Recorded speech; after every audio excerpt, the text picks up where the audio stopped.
Ladies and gentlemen, welcome to Zoom into Wine. It's time for the show and your host, Ian Blackburn. Well, good evening. It's 7 o'clock Wednesday night. Time to Zoom into Wine. My name is Ian Blackburn. Thanks for joining me. Happy holidays, everybody. Hope you're getting ready for a big one. This is a nice Thanksgiving prep session, talking about two grapes, two wines that will go really well with your holiday feasts. And I hope you guys have good plans for that, or a good restaurant nearby that will take good care of you. Um, and let's get right into it. We're going to be talking about Burgundy tonight. It's one of my favorite topics. I want to super implant in your brains that sometime in the future of my life, I am living in Burgundy. I want to retire there. I just love the pace. I love the cool weather. I like the rain. I'm Welsh, not supposed to be in the sun. But I really enjoy Burgundy. I've been there many, many times. I used to work for Louis Jadot, and I've had just a really amazing set of experiences in the Burgundy region and hope to have many, many more. And so these are prime examples of Burgundy AOCs, and just Burgundy in general. We were going to start off with a Chablis wine that we basically sold out of. So I moved the first wine to a Bourgogne, but it's from Samuel Billaud, who is a phenomenal Chablis producer. And this wine came into my life last year, and I tasted it, thought it was an incredible quality value from a really top producer. This guy's Chablis wines sell for a nice plus plus because he is a very high quality producer. And so he's taken some Burgundy fruit from the south of Burgundy and combined it with some Chablis, which you're allowed to do if you're going to label the wine Bourgogne. So it's Bourgogne d'Or, and let's take a look. Here's a couple of there's Chablis. So Chablis is kind of a satellite of Burgundy, but this time he's using Mâconnais and Chablis together. Not many people are doing that, but it's very reasonable, especially for the category, especially for the price. We'll get to that in a minute. But the Billaud property, the winemaking facility, optimal, high quality, small production, making very high scoring wines. Chablis is a very unique zone. It is 100% Chardonnay and Chablis. And down in the Mâconnais, wines like Pouilly-Fuissé come from the Mâcon. And the Mâcon's one of the most up and coming superstars of Burgundy right now. So you combine two very almost like north versus south type of polarity here with different types of soils, tension. You got that really crispy Chablis type of style with a warmer subzone in Mâconnais. And so the two kind of come together in our glass here tonight. So it's a 2022 vintage. Vintage means a lot in Burgundy. The first thing, though, is the name of the producer. When you're buying wines from France, that producer name, I don't care what vintage you're going to buy, the producer is the most important thing. And his name is recognizable with great quality, and the vintage is solid. 2022 is excellent. 2022 and 2020 are very, very much warm vintages. 21 was kind of a cold, um, wet vintage and had a lot of pressures on it. Made some great wines in 2021, just not very much of it. 2020 and 2022, very good quality, but pretty ripe and pretty dry, kind of drought-like. So here, this grape variety that we're tasting is Chardonnay. So this is kind of the topical note. So I'll talk about this slide one time here. and we'll probably show it on every wine because we break out each wine and populate the website with little sublet videos, teaching people about the wine that they're about to buy, about to taste. And so here we've got the Chardonnay grape variety, which is something that wasn't one of the original grape varieties. It was discovered and brought to Burgundy and now propagates Burgundy. The laws kind of shape that if you're going to call it Burgundy, it needs to be Chardonnay. There are some other grape varieties in the Burgundy region that are there, but not really talked about. Grape varieties like Pinot Blanc, but they're when we talk about Burgundy in general, and it's a white wine. If we're going to call it Burgundy, it's going to be made from Chardonnay. Um,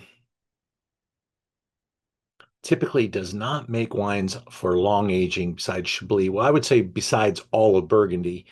And when you start to talk about wines at a premium price point, though, that's when the wines are made for long aging. The more you pay, the longer you can and probably should wait to drink them.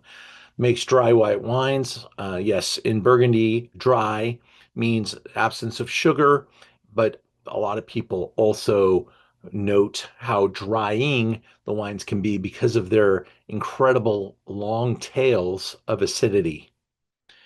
That makes the wine kind of dry out your palate in a slow, prolonged fashion. And some people think that that's when they describe the wine as dry.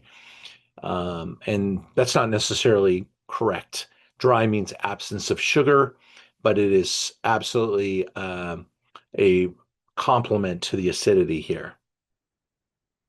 Chardonnay is adaptable, absolutely showing resilience in various regions. And we do really, Chardonnay really does show off the place that it comes from. But there is a lot of winemaking done in Chardonnay, and we're going to taste a wide spectrum today.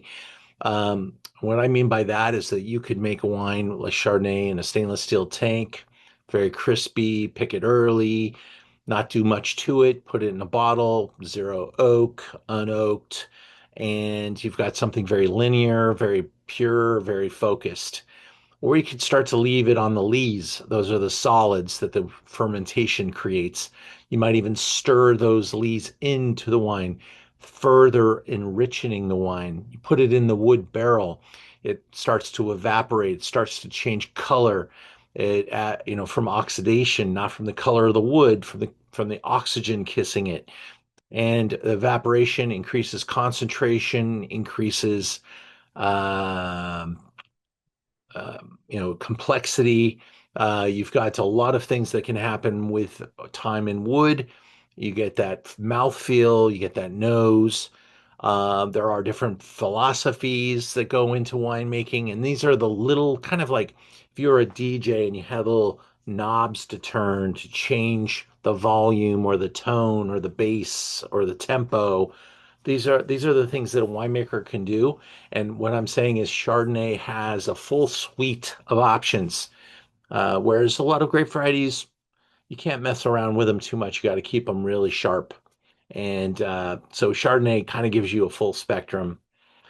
Chablis is one of France's coolest wine regions, so that is true, and it is also one of the most unique because it has as predominance of what's called Cameridian soil, which are fossils, oyster shells, and you can see them everywhere in the soils of Chablis. By the time you get down to the Mancon, you've got limestone and rocky, loamy soil, and hills everywhere. So the very different types of growing environments in those two, but they're both perfectly suitable for Chardonnay. Now, Billaud makes some very high-end Chablis and does use these larger wood barrel. The large wood, as opposed to the small wood, gives a large amount of volume per oak barrel, which slows down the advancement, slows down the oxidation. And after several vintages of using these large wood barrels, they impart less and less wood, but more. They're used more for aging and for a slowing down of that process, and a little bit of oxidation, obviously, but not the wood impartation into the wine. They are really my favorite vessel for making. When I see large barrels, I know they're not in a hurry, and I know that they're, very serious about showing off the purity of the fruit, the purity of the place, the typicity of the soil, and not covering it up with or masking it over with wood tonality. Now, those barrels, those expensive barrels, are typically used for some pretty high-end Chablis. This wine does see a little bit of wood on it. Um, And so let's taste it now. We'll get it in our glass. I'm at 33.95, and that's like a nice Chablis from a lesser producer. That's what you're going to pay for an AOC Chablis today. Samuel Billaud AOC Chablis would be over $50. His Premier Cruise will be $75. His Grand Cru or more, and his Grand Cru is over 125, maybe $150. So that's kind of where they go. So this represents like a wow value. I didn't know he made wine at that price point type of a thing, and that's why I was kind of eager to bring this in. I'm using my Burgundian ball glass, which is made perfect for Chardonnay and Pinot Noir for tonight. Just smell that wine. That this has this is why I love Burgundy so much. The first thing I smell is like that wet stone. There's kind of a confluence of different minerals, stoniness, chalkiness. The fruit is on the floral side, green apple, very crispy pear. The wood is just there to kind of give it uh, kind of lift. Doesn't enter the frame, and you can maybe see just a little bit of that 3 years of bottle and wood age starting to appear in the color here.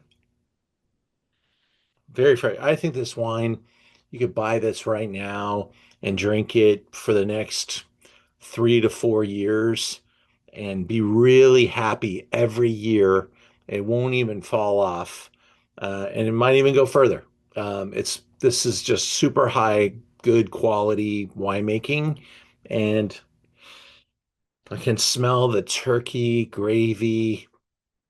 I make a celery salad to go with my turkey, and I love that little crunchy there with some herb stuffing.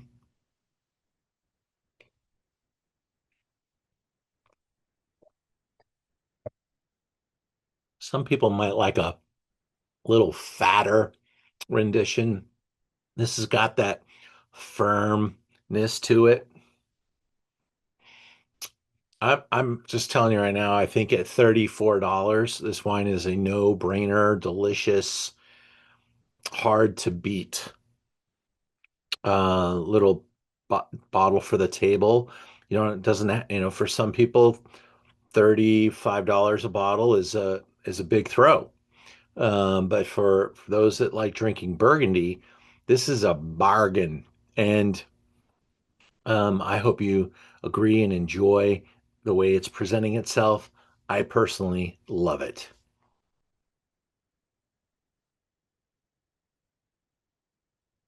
I want to go into the audience and get some reaction. How's everybody feeling about that? Did you like it, Thomas? I'm thinking that's in your lane. How did you guess? It does taste like a mini Chablis to me. I'd actually be really anxious to taste his other Chablis or the Chablis in his line. That was quite good.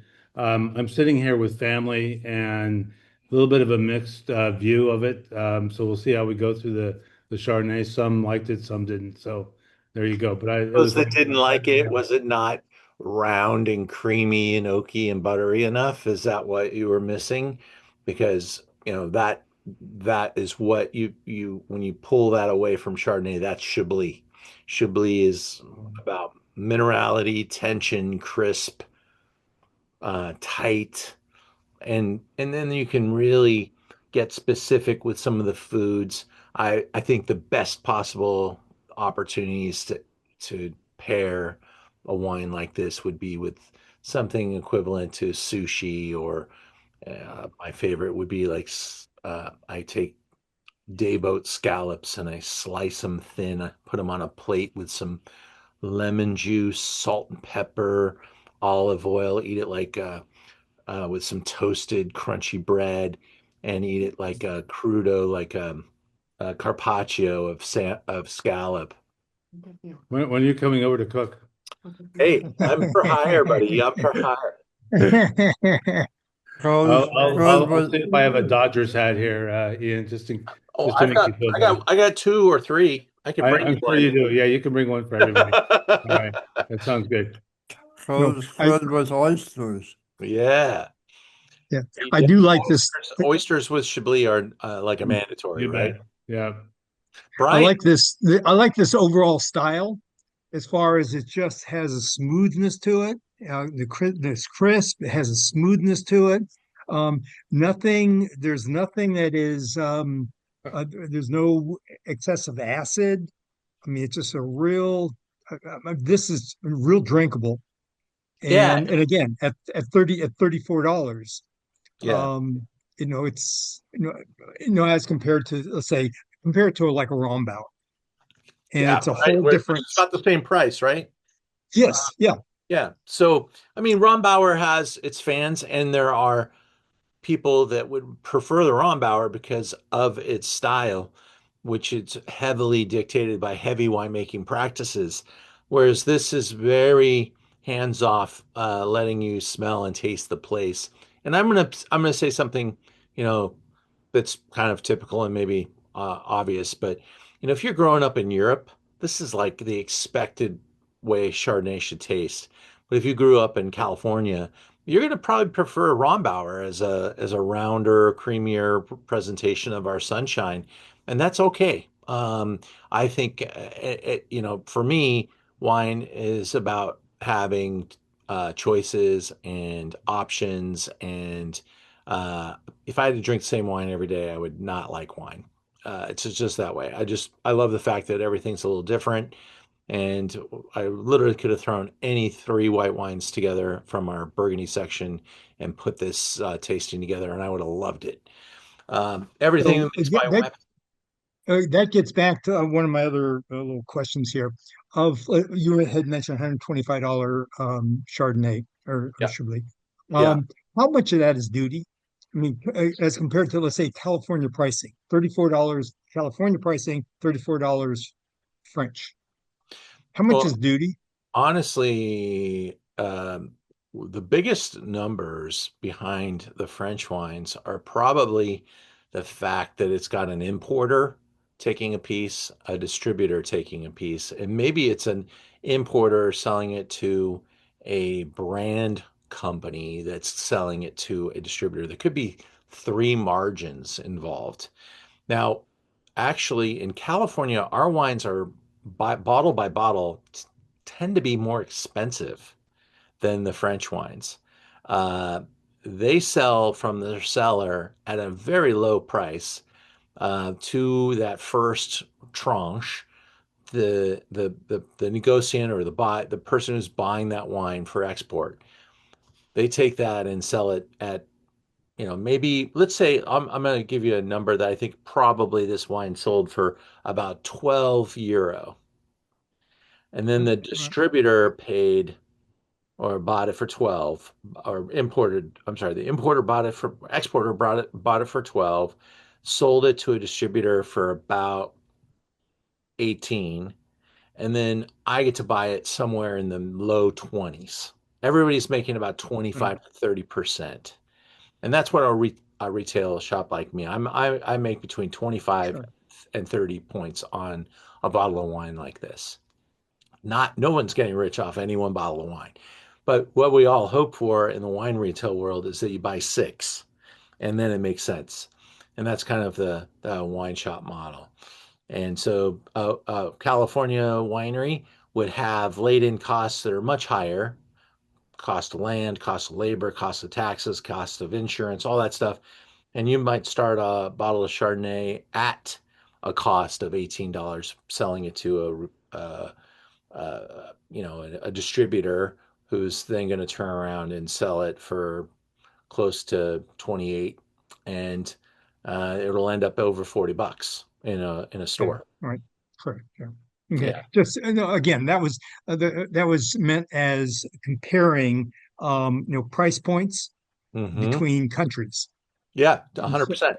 And I just think dollar for dollar, you, especially on the lower end of the spectrum, there's much more value in the imports because they mm, work with lower costs generally.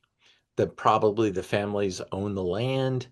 Um, Labor costs are typically a little lower, depending on which country we're talking about, and the way the export markets work. These guys in Burgundy, by the way, they make their wine, they bottle it, and the day they bottle it, it's pretty much all sold.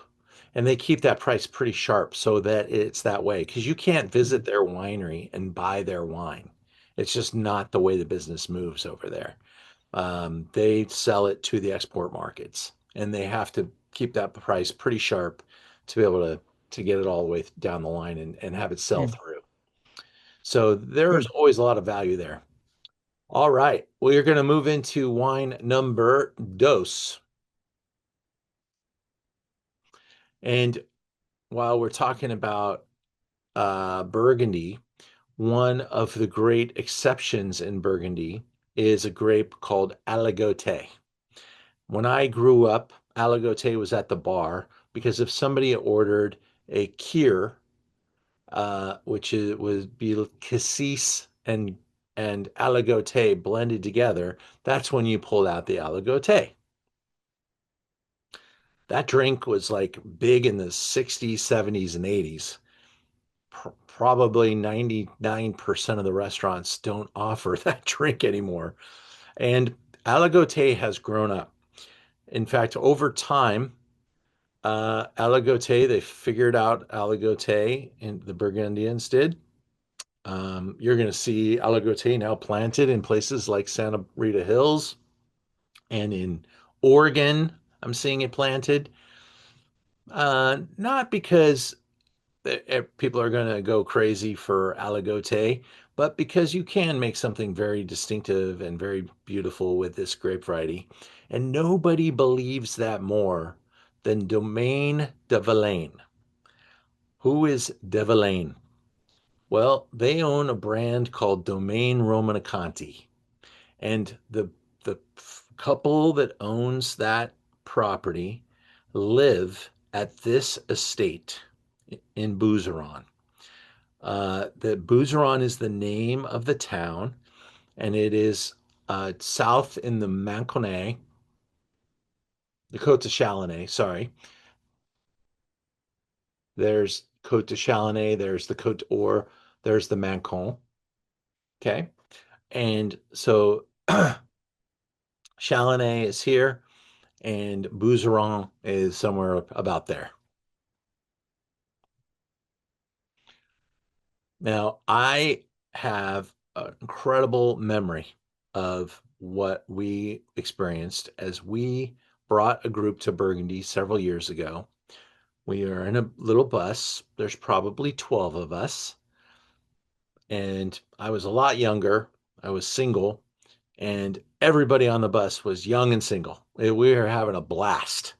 We were staying in Beaune, and we'd go out to the wine bars at night, and we would not get back to the hotels until the wine bars kicked us out. We pull up at Domaine de Villaine, and there are the owners of Domaine Romanicanti to receive us. And Mr. de Villaine, very distinguished gentleman, operates DRC, and his wife, Pamela. Now, Pamela gives us the tour. Pamela is from Pasadena. She's the little old lady from Pasadena. And she gave us this absolutely delightful visit and brought us back to her husband, who shared with us some stories and tasted with us through the wines and taught us what is happening with this grape. They have decided to focus their energies on elevating the grape of Aligoté. It is a particular species of Aligoté called the golden Aligoté, and they grow it in Bouzeron, and it's all a little estate. And I left this picture in here because this is exactly what it looks and feels like in in Bouzeron. There's literally hills and vineyards and not much else. Not very many people, lots of vineyards that just kind of go as far as the eye can see. So this is 100% Aligoté, and I want to make sure your palates are ready. And those that didn't like wine number one, I'm going to be curious to see if you like number two.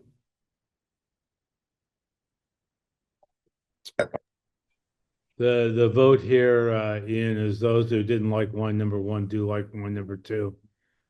Just to let you know. Yeah, you're right on. Awesome. Well, there's a lot to like about this one. They're doing, I mean, they've got incredible resources, right? And they wouldn't be wasting their time if they didn't know they were right. And they, are making it as good as you can make it. There's some special little touches here, fresh notes and aromas associated with the linden and white flowers. So that's a key distinction in the nose. The palate has rich fruit as well as the mineral um, core, a bitter touch on the finish, showcasing the wine's salinity and making extra sips desirable. Okay, so it's tasty and great to enjoy now to experience the delicacy of the fruit, but ages for 3 to 5 years. This is not a wine that I'm going to tell you to lay down for more. I think you should drink this within 7 years of the birth date. This is I could be blown away, and people tell me, "Oh no, Bouzeron is used so well," but I do think the freshness is what they're focused on here, and maybe it will be a wine for aging in the future. But this particular rendition really pops. You don't have to hold this at all. You don't have to age it at all. The fruit is beautiful. Um, I actually tasted some off of the vine. It's a nice tasting table grape as well. Another picture, just kind of if you're on the wrong side of where the sunshine goes, you don't have vineyards. You grow grains, grasses, and other things that they can monetize from the land. 54.95. The Villaine family make a nice wine. It's a very fair price for a pedigree example of this quality. There are aligotés that you can buy between $20 and $30 that come from brands that no one's ever heard of before. But if you're going to put the best family in the Burgundy business's name on the label, they're going to get a little bit more money for it. And I think it's worth it. It sells through at a pretty good clip. But probably the next time we order it, it'll be 23 vintage, and 24s won't be released till probably end of 26. Hey Let's see. Ian, Let's see what else you think. Peter. hey Ian, how are you doing? Good, Peter. How are you? So awesome. So I mean, I love this. I've always loved the Vilaine's Bouzeron. I remember being introduced to it probably 15 years ago through Kermit Lynch, and I was Yep. just shocked about that you could get anything that Aubert had touched with his hands for back then. I think it was like $28, $29. And Yeah. it's a staple. It's one of those. Rebecca and I, we always have this in our wine cellar, and it's just like I totally support you. It's a heck of a great deal. it's man, this would be a crowd pleaser at Thanksgiving as well, right? That that little bit of char for that first wine had that crunchy long tail of acidity, and this one's got a little bit of that creaminess and roundness, but just the right amount. It's not trying to be batard. It's not trying to be anything else. It's just really a pretty, perfectly balanced wine that will go so well with nice cuisine. And man, that would be a home run with turkey right there. And Peter, I'm so happy you like it. It certainly has gone up in price a little bit. I've watched it slowly rise. It's been in the top 100 wines in the world a couple of times.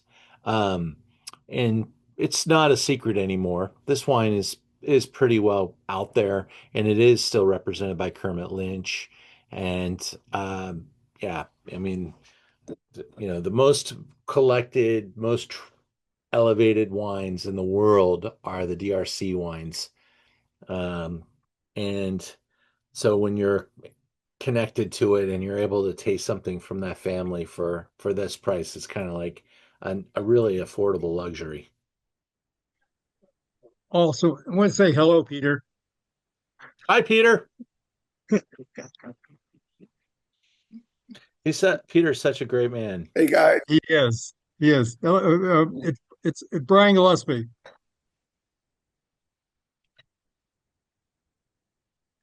Brian is a wine warrior.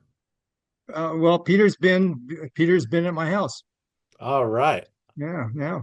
Small world. He's yeah, with a bunch of ladies on his lap. Dude. don't tell me. Hey, Rebecca's right here. Well, no, it was all in good fun. All right. Well, I'm glad you guys are pals. Let's go into wine number three.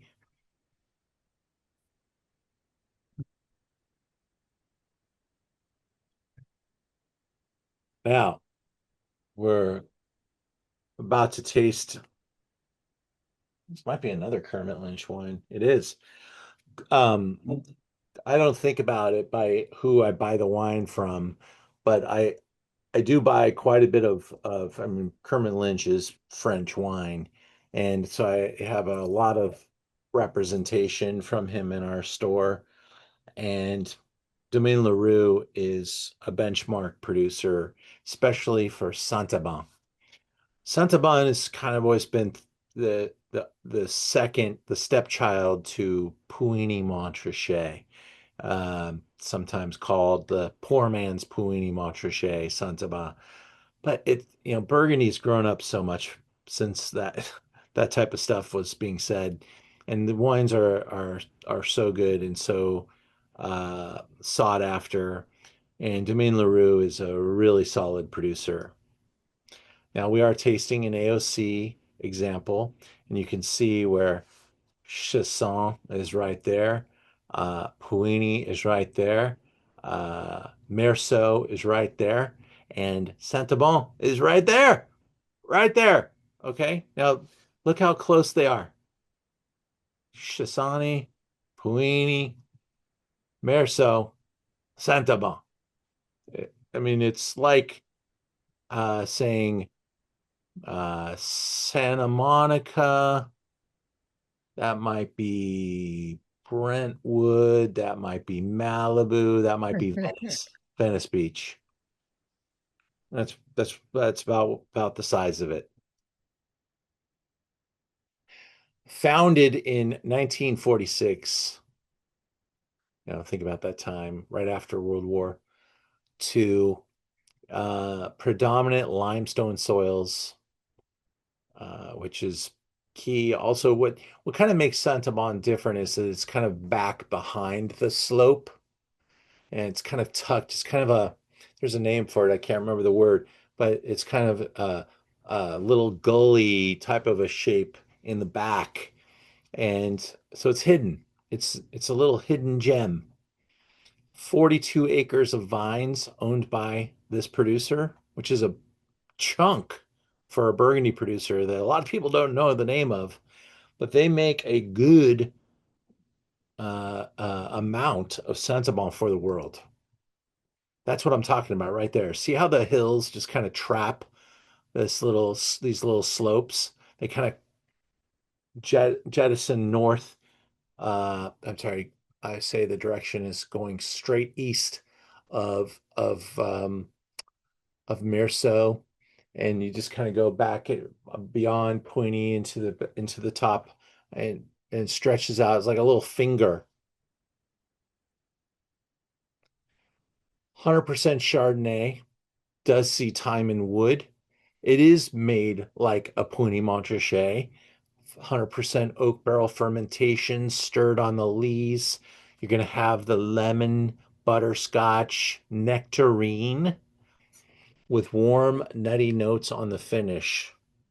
Lovely soft mouthfeel with acidity, but it's going to have even more creaminess. So we started off with sharp and snappy. We headed into a little bit creamy, and now we're heading into a bigger, richer wine. But this is where it's kind of the great pretender, because you're getting a lot of Chardonnay here with a beautiful sense of place that's connected to what has been referred to as like the Côte de Blancs, the white wine zone of Burgundy at $50.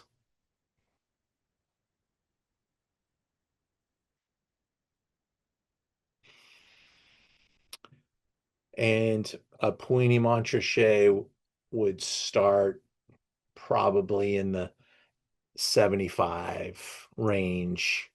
And if you're talking about a great producer of merit, they don't start until you're at the $125 range. And the Premier Crus are selling somewhere in the 125 to 100 and maybe $200 a bottle. Couple producers get more than that, and the Grand Cru wines of Puigny are selling for north of $500. And you know, DRC's Montrachet sets the tone at $10,000 a bottle.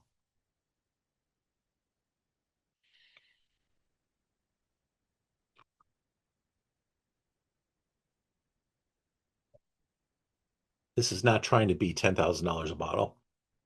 This is just a nice, balanced, earnest effort from Saint-Aubin. It's got good polish to it. Is it the greatest wine of Burgundy? No, but it's a solid, sensible, very dependable, very good value. Oh, I hope you enjoyed it. We love putting these Zooms together, and there's a couple conversations I want to have, especially with you guys, because you are on the Zoom here tonight, are our Zoom elite, some of my favorite folks on the Zoom tonight. So thank you all for the years of support. Some of you guys have been with us for years. And I can't believe we've been doing this now for 5 years. It's pretty crazy. And so, we want to be sensitive to what people want, what people need, and also, keep our business strong. These Zooms help us out a lot. They keep us connected to you, and we want to be top of mind. But maybe the number of Zooms that I'm doing is pushing us pretty hard, and we're not able to put as much into the production as maybe we once were. Getting the winemakers on board takes time, video editing and cost and stuff like that. So a lot of that I have had to be very careful about. So next year we're going to take a slightly different approach, and I'm going to talk to you about that a little bit more in a second. But I'm about to get on an airplane tomorrow and go on a beautiful trip with my wife. We're going to head to Alsace. We're going to stop on our way through London and head to a place called the Cotswolds and relax And this is really her vacation. She has worked super hard for years, and we're doing a lot of things that she wants to do. She loves to plan trips. And so we've got appointments in Alsace. We're going to be sitting with Anne Trimbach and Jean Hugel and the young Humbrecht.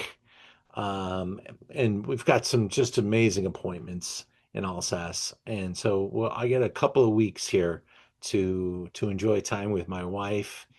And yet I'll be on email almost every day running the store remotely. So keeping a balance. But next, when I come back, the next Zoom we're going to do is one of the most well attended Zooms of the year. And this is our Barolo versus Brunello Zoom. We take 3 Barolo, 3 Brunello. We we're going to do them blind. We're going to ask you to pick. We're going to have you taste with 2 glasses and pick which one you think is which, and then which one do you prefer. And if look at the wine lineup, they're really great wines, and we go from affordable to insane in the show. We're going to have a large audience, I can tell. We already have very good subscription, and we want to continue that. We love doing this show, and it's a big test for us. So get involved if you like Italian wines. The big B's are coming, and it's just a couple of weeks away. So our final 3 Zooms of the year are Barolo versus Brunello. And then the week after, I look at my top wines of the year. And there were so many. I had to do 2 of these.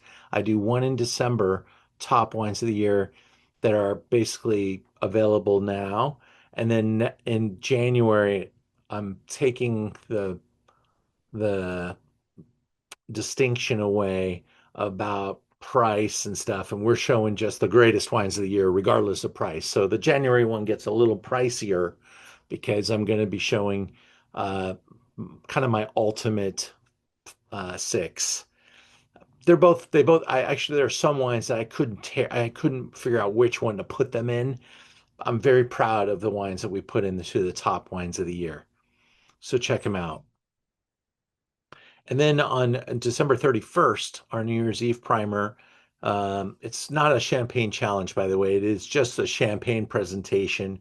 It is the House of Roederer, and we're going to have a guest who I'm going to film the week prior because it's New Year's Eve, and they're going to be in Paris or possibly in Champagne. But I think he said he's going to be working in Paris that night. So we're going to record with a key executive from the House of Roederer and learn all about champagne. And that falls into the fact that next year I'm taking a group to Champagne in October. Our trip to Champagne details came in today. We'll be working on loading that up onto the website by early next week and announcing that trip to the folks that have expressed interest. So if you want to come with me to Champagne, we're going next October, and we have got some really special things that we're putting together. Which leads me to my final, sorry for the length of this commercial, but our 2026 membership drive is starting right now, and here's how it's different this year. Next year, we're going to produce between 2 and 3 Zooms a month.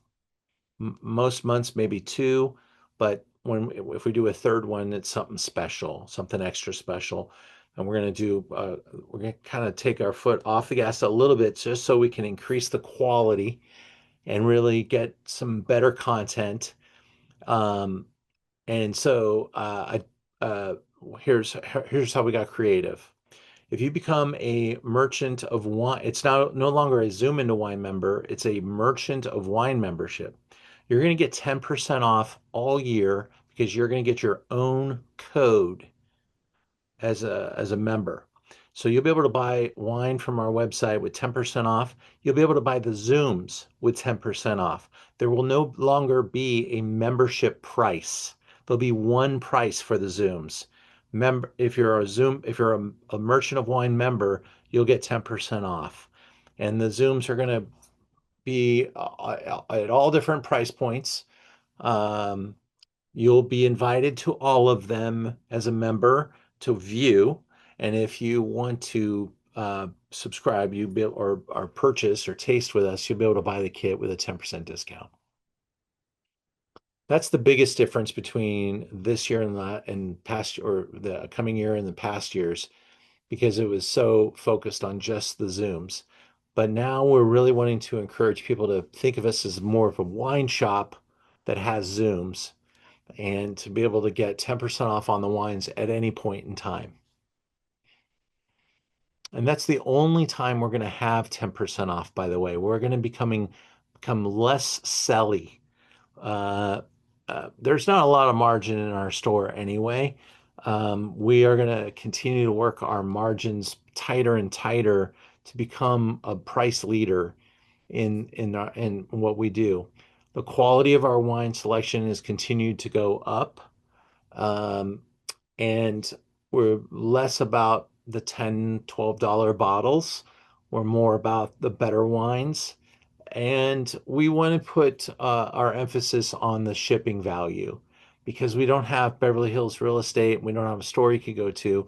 We're going to continue to deliver for free in Los Angeles.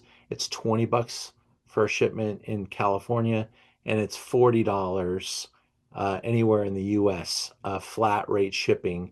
There are minimums involved in hitting those levels, but that's how the shipping works. Peter, you have your hand up. Is that because you want to say something? Or was that from earlier? No, it's just back to the Saint-Aubin. Is that okay? Yeah, I'd love to. Yeah, so just some thoughts about Saint-Aubin. I mean, you mentioned the proximity to Moreau and Mousseau, and I just think that this wine is considering its neighbors, it's a heck of a lot of value. It's a great wine. And I've always loved Saint-Aubin and Saint-Romain. You just get a lot of there. You get a little bit further up in the hill, they're a little more stressed, I think. I think it makes them very, very interesting.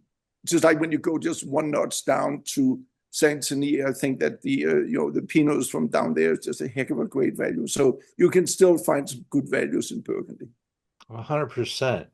Yeah, we get so micro-focused sometimes on the prices of the big wines, but we forget about the harder working wines and how much value they are still representing. This is pretty noble dirt, and there are a lot of California Chardonnays that are selling for a lot more than $50. And so, yeah, this wine is working pretty hard. And this is a pretty great ambassador brand for the world, for this area. They are a benchmark, and Kermit thinks of them as a Saint-Aubin skew. Like, this is what they do. And he was so happy to find someone who would focus on this area of value and do such a good job. And so that's why you're going to find this wine in so many great wine shops, restaurants, and it's definitely a name to know.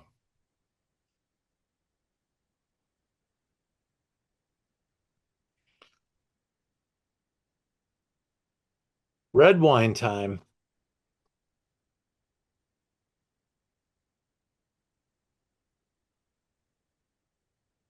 When I started learning about Burgundy, this was the first wine I started to buy. It's kind of got that same story as Saint-Aubin. It's not the famous area. It's kind of the harder working neighboring village, Marsannay. It's got some great neighbors too. And we're tasting it from one of my favorite producers, Joseph Roty.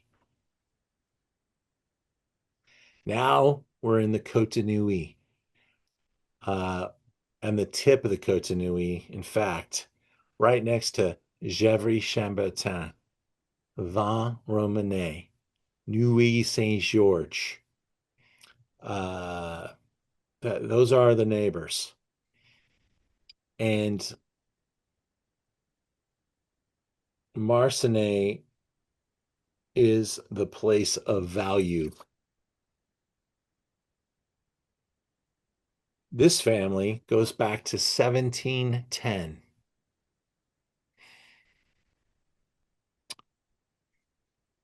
Let's see, winemakers currently are Philip and Pierre.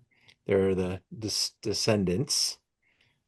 It took its name by Joseph Roty, who founded the actual winery in 1960s. But the history here on this land, on this in this place in Burgundy, goes back to 1710. They're the 11th generation. And remember what Burgundy used to be prior to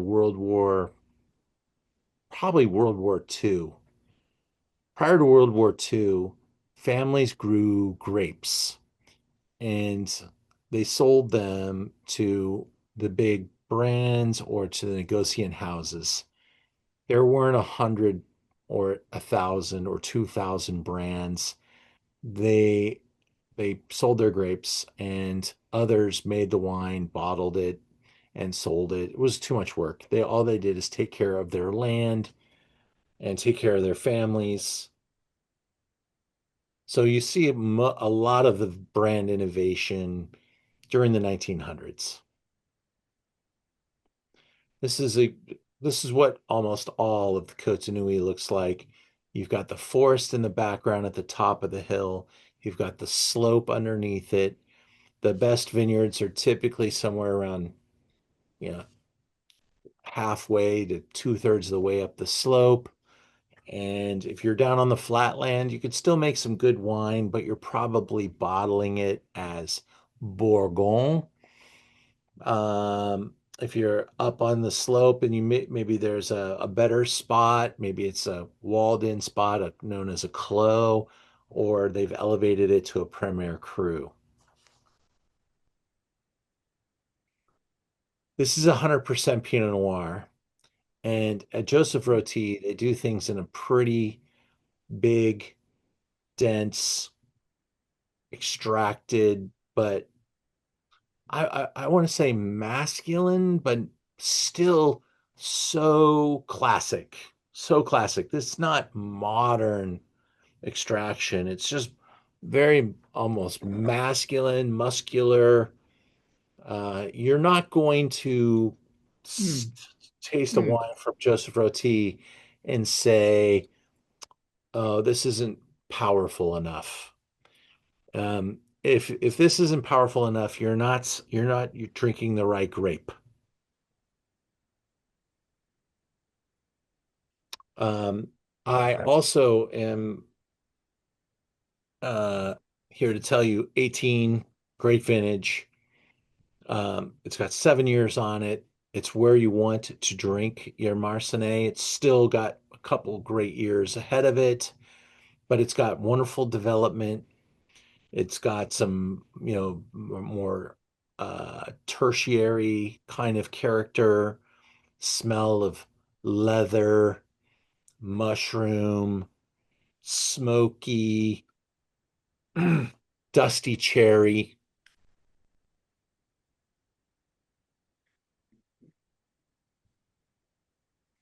raspberry, black cherries, boysenberries, hints of fig, minty.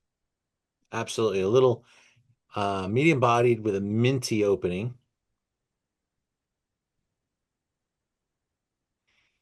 There is a little kiss of saltiness, briny kind of character.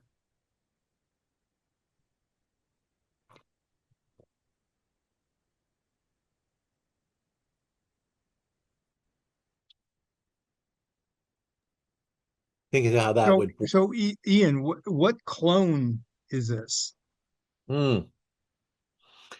I would I would not know where to start in Marsannay. I don't, in the Okay, region of Pomard, just they're going to use Pomard clone. Uh, I would not know. I would not know. And most of them don't tell you. And honestly, I don't know if most of them know. 'Cause really. They I mean, planted. the thing about clones in Côte de Nuit is that very often they don't even know what they have because a lot of it has been replanted here and there. So they often have the Sélection Marsale, which is a combination of different clones. I would guess this as being some of the big guys. So like 667, 777, maybe some 828. Yeah, when you bring a variety into the United States, it's got to get registered with the government. They're going to tell you what the species is. In Burgundy, they take the best looking vine in the vineyard and propagate from that. It's called selection massal. It's like weaning out the weak and staying with the strong. And that's how vineyards get propagated. So as strict as they are in their naming, they're not necessarily in clones.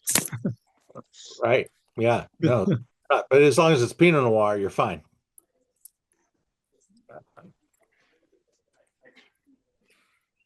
Here's a look at some of the land between the house and probably owned by the family. Thomas, this one's pretty earthy. How is your audience faring with this one? It's I think it's really good. It's a little bit it stands out to me a little bit as a Burgundy, probably because of the fruit concentration in it. But it's quite nice. It's a bigger wine, and by the way, we have a 2-month-old here right now joining us as well. We hear he has a very fine palate. A little on the gums. Little on the gums, that's right, yeah. And so it surprises me, honestly. I'm going to use an unusual word for Burgundy, but it surprises me how big it is, actually. I like it a lot. Yeah, it's a little bit here. Some of the people like it, some don't. But it's quite good. Yeah, the House of Joseph Roty, they make some other wines, make some fantastic old vine, Givry Chambers. Yeah. House has got a great reputation, but the reputation is that they're not leaving anything they're not leaving anything on they're not leaving any color or flavor behind.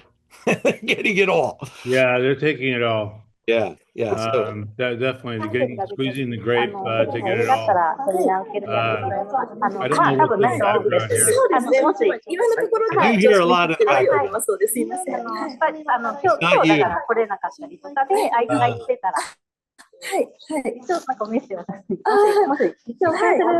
Suki in It's Japan. Setsuko. Yeah. Setsuko. Yeah. She Suzuko, you're somewhere in Japan speaking Japanese, and we heard you, and we love that. Keep doing what you're doing. I just muted you. All right, so we now examined the Marsannay, 2018. This is what to expect from this producer, from this place, and from a 7-year-old version. It's in really good spot. Domaine Bernard Moreau is our next victim, the antithesis of what we just had. We went from something super macho, made by Roty, made in Marsannay with very ripe, a lot of extraction. Now we're going to a place where that won't work. We're going to Volnay. The soils are different. You're going to get some real pretty elements, some thinner color. We do have a warm 17 vintage here, considered a very good vintage, but we've got Premier Cru elevated in quality. Volnay is back closer to those white wine areas. It rubs right up against Meursault. And a lot of Meursault producers make them Volnay, and a lot of Volnay producers make them Meursault.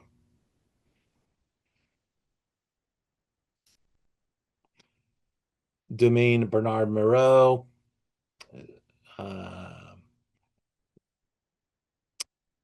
See, it doesn't say when the house started. I think it's quite old, but He's been in charge of the family property since 1982. That's a pretty good stead. You're 23 or 43 years, 8 hectares. That's about 20 acres.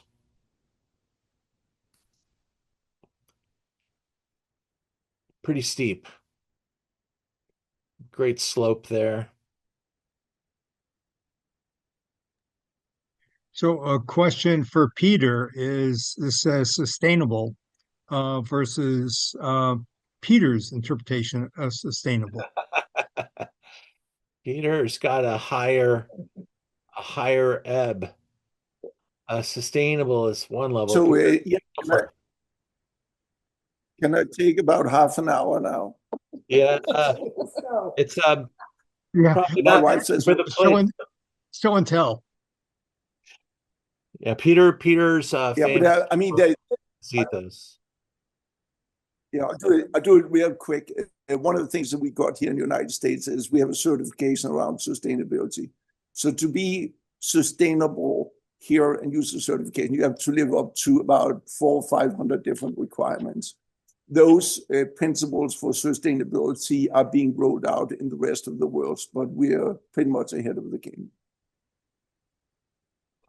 And to be fair to, you know, probably in Burgundy, they've been doing it in a way that is sustainable, means A, staying in business, and B, uh, doing things the way that's acceptable to the neighborhood, doing things that are acceptable to the health of the people that work at the winery. Um, So and self-regulated. pretty closely. And they do it with a different moral compass in Burgundy. Um, in the few times where and I say few because I'm sure there's more than just a few, but a few public shamings resulted in some pretty traumatic acts. One of the famous vintners in Burgundy was humiliated by his decisions, and he literally killed himself out of shame. And so, they take it pretty seriously over there. They know everybody knows everybody, um, and they wouldn't want to do anything that would shame their family or their family name. Or end their life. Yeah. So here's a look at the label. Deep, full-bodied focus, silky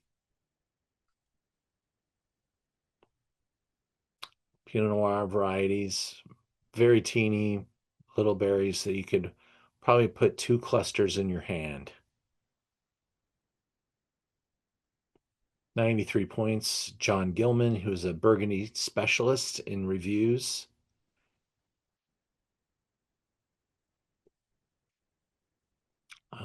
Aromatic constellation of cassis, sweet blackberries, bitter chocolate, a complex base of soil tones, game bird, and smoky top note.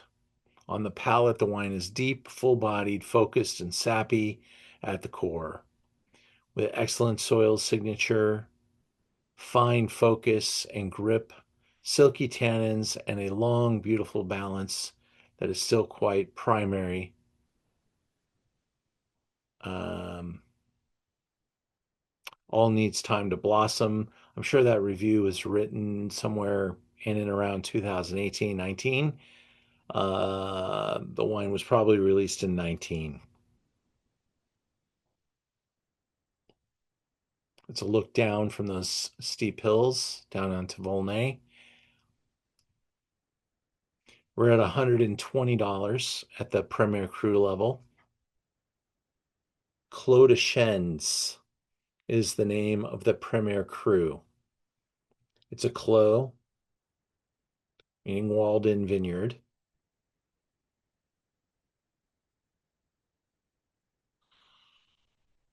The nose is beautiful, so refined. I'd say today, I'm smelling a little bit more of the red fruits personally, cranberry, red cherry.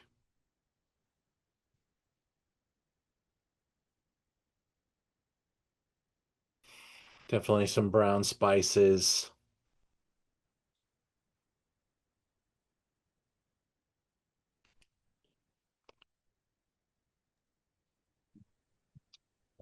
Hey, Ian, the consensus here is this is fantastic. By the way, classic. What I would expect. I mean, even better. There's so much depth, so much going on here. 2017 feels to me like it still has years to peak. What do you think? You know more than I do. Yeah, no, 100%, especially at the Premier Cru level. But that it's kind of like 8 years is when it says, okay, now you can start to peak. If you drank this wine before today, it was probably too young. 8 year number for Premier Cruise is really where I see them start to unlock and show a little advancement. And this is I've had uh, this wine. I bought a pretty heavy dose of it. We're down probably less than 12 bottles now, and it's just starting to enter into its best days ahead. I'd say for the next 10 years, it'll continue to slowly open up, and I think by 2035 it'll probably hit its it'll probably hang in there for and not get better anymore, but kind of be in a nice mature spot. These wines have a long aging arc, and the Clos de Chênes is the maybe top two vineyards in Volnay, and there's some really significant wines that are made in this particular vineyard, and this house, Bernard Moreau, is a top name in Volnay as well. And It's a honestly, great example. Yeah, no. yeah, thank you, Sorry, I Peter. was just going to say it's a great example of how Burgundy can develop so nicely. I mean, you think about its age, it still has a lot of youth to it. What I love about it is that, typically in Côte de Beaune, you don't think as much about Pinot Noir as you do in Côte de Nuit, but this has just got this wonderful, I like to think about spiciness coming out of Côte de Beaune in their Pinot Noirs. We are totally excited about it here. Yeah, and what to Peter's point, when we look back at the map, if you're up here, here's that Marsannay and Givry Saint-Martin and all that stuff. Um, Vougeot, Von Romanet. These are big, butch, masculine Pinot Noirs. Down here in the Côte de Beaune, where you find Volnay and the white wines, as Peter said, it's a little bit more about elegance and finesse, uh, and kind of, may I dare to say, kind of a feminine prettiness to them. Um, and then there's a spectrum inside of that too. And Bernard's a little bit more punctuated than some. Um, and so this has got some a little bit of a hedonistic love inside of this Volnay. Some of them are pretty lean and pretty light in color, and that's not wrong. It's just this different style, different idea. And this one's got a little bit more going on, but really represents Volnay in a beautiful way. And I'm, I think it's a perfect example for our discussion tonight. We'll get into our sixth and final. And I finished with a wine that I have used a number of times as the extreme examples in Burgundy. This is from François Lumpp. This is a 2020 Vigne Rouge. It's from Givry. No, Givry. Givry with Giv. Givry, not Givry. Givry is a little different. It's down here near Rouy, Mercury, Givry, in the Chalonnais. Okay, it's not up here, Givry, Chambertin. It's Givry, and it's down here. And this is a little harder working area, and the producers kind of have to prove themselves. And Francois Lumpp is also part of the Kermit Lynch. We'll double check that. I think that's true. Yeah, imported by Kermit. They have incredible property, their farming practices, and their style just all aligned to make something very special.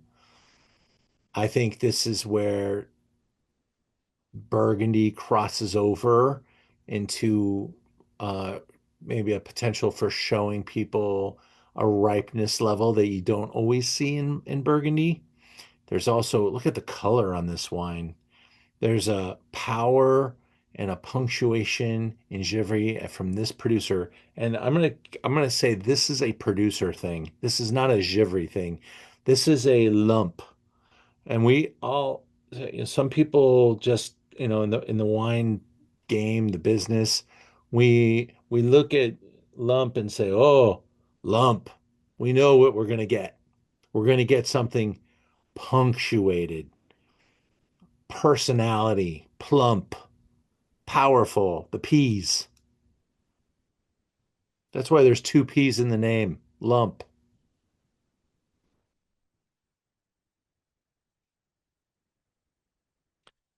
Blood orange.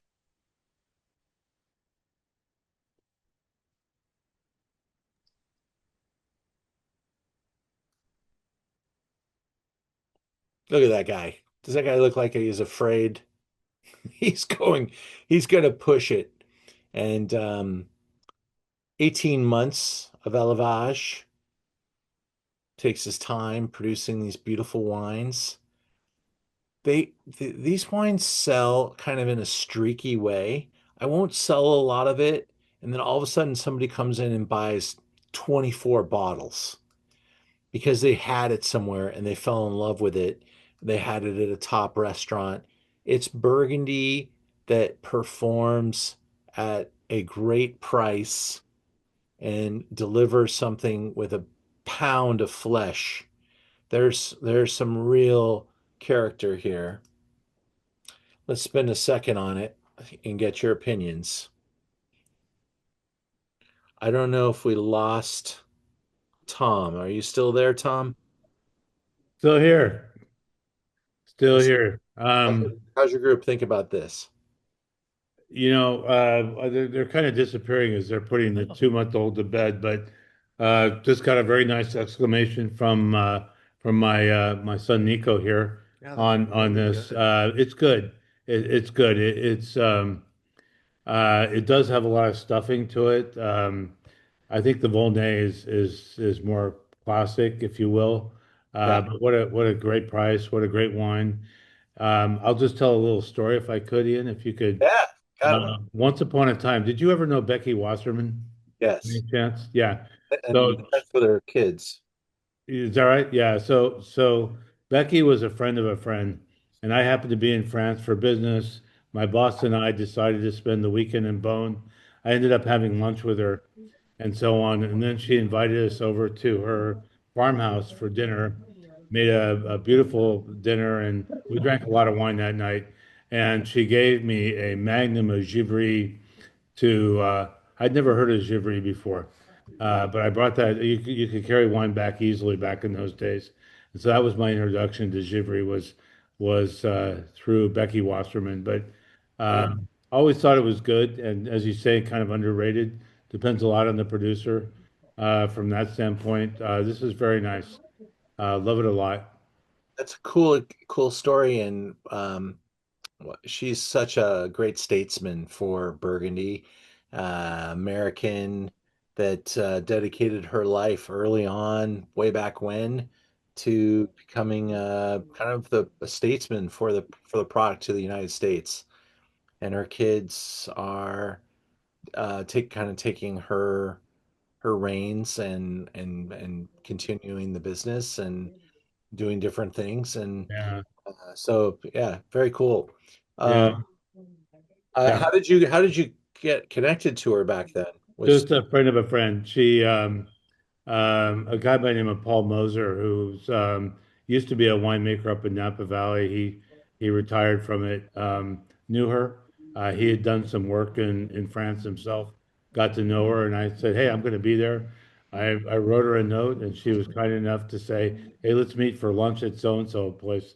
It was fantastic, and she ended up paying for lunch. It was a really nice lunch. I mean, you could imagine in a nice restaurant in Bone with somebody who really knows their wines, ordering from the wine list. It was spectacular, how and cool. yeah, it was very cool. I heard she passed away last year, which is sad to hear, but it was quite an experience to have had. That's incredible. Yeah, And Sir. this is one of the darkest Pinots I've come across in a long time. I Thank you, mean, thank you for calling it what it is, Richard. It is. It's punctuated, like I said. Yeah. yeah, Yeah, this is very, very highly extracted. it is. A little unusual for a French Pinot, I would say. I think there's a lot about this wine that is standoutish. And this is what you're going to get from Francois Lump. You're not going to pay for his wine expecting it to be anything different. And uh, that's I don't care what vintage, but 2020 was an extremely ripe year, and it played into his hands. And you get a lot of wine for the price. That's maybe it's for some. This might even be more like a New World wine. But I think this is even dark for a New World wine. I mean, this thing is just crazy in color. Um, but you can Any imagine, chance that there's something other than yeah, maybe there's some Syrah there, Peter. What do you think? maybe a little Gamay? Yeah, no, no, they wouldn't do that. They wouldn't. They wouldn't get away with it, and it's uh, it's just a personality of this producer, and it kind of a testament to the way he's growing the fruit, because while it's dark, it's not bitter. It's not, there's a lot of flavor here. And I think it has a fruitiness that few in Burgundy aspire to achieve. But I think it just represents a really, a big personality.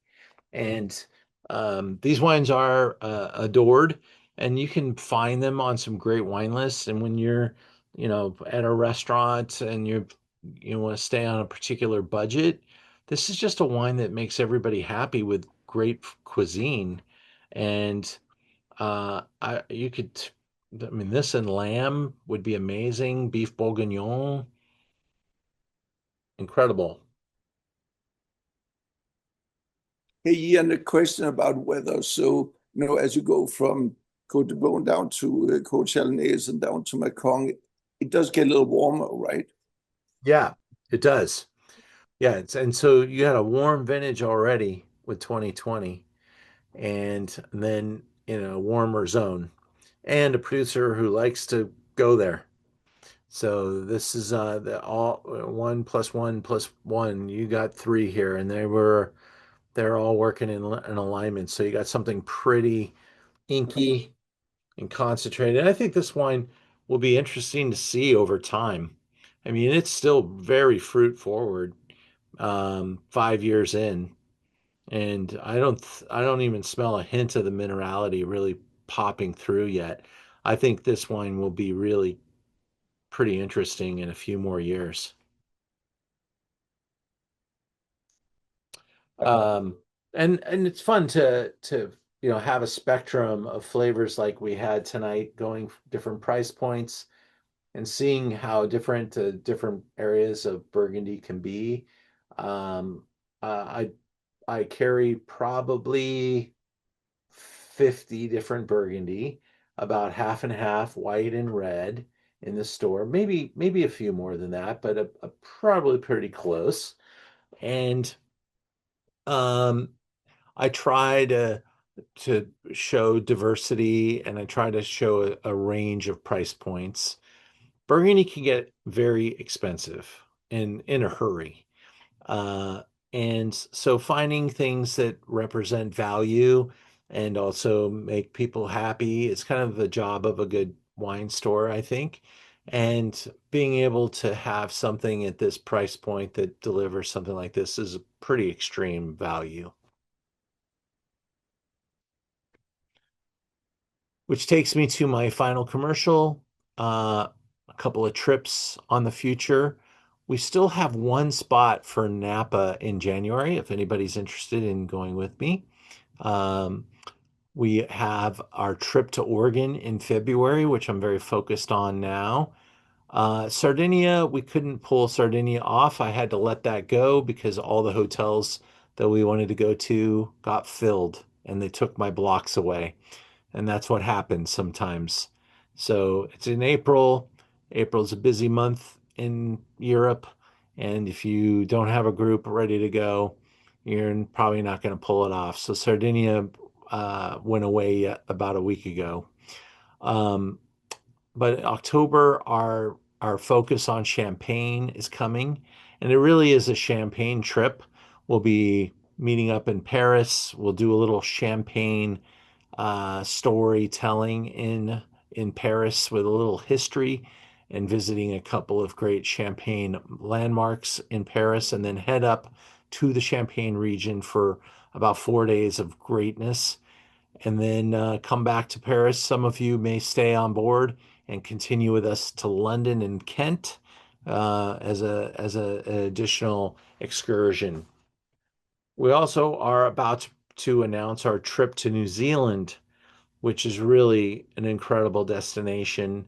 And man, there's going to be so much in this trip.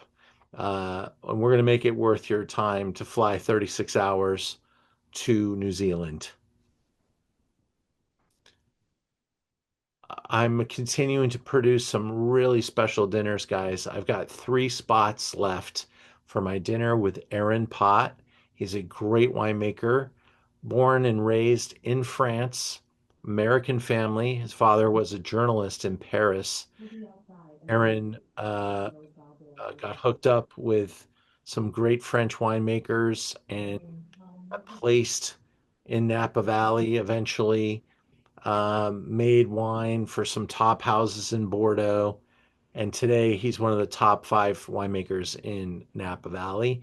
He's also a very good friend of mine, and he's going to be at my house with a Michelin star chef for a 5-course dinner with Chef Christophe Emmy, who is at Ortolan and at l'Orangerie. And I can tell you from experience, the best restaurant in LA is wherever Christophe is cooking that night. He does all of the mise en place himself, cooks all the meals himself, and they're beautiful plates with amazingly delicious food and will pair greatly with his wines. Aaron's got a crazy lineup of wines. He always does. And he has so many projects, and that's what we're going to be showing off. Thank you guys for joining me tonight. I hope that you'll check out the website. Consider joining the membership. It will pay for itself.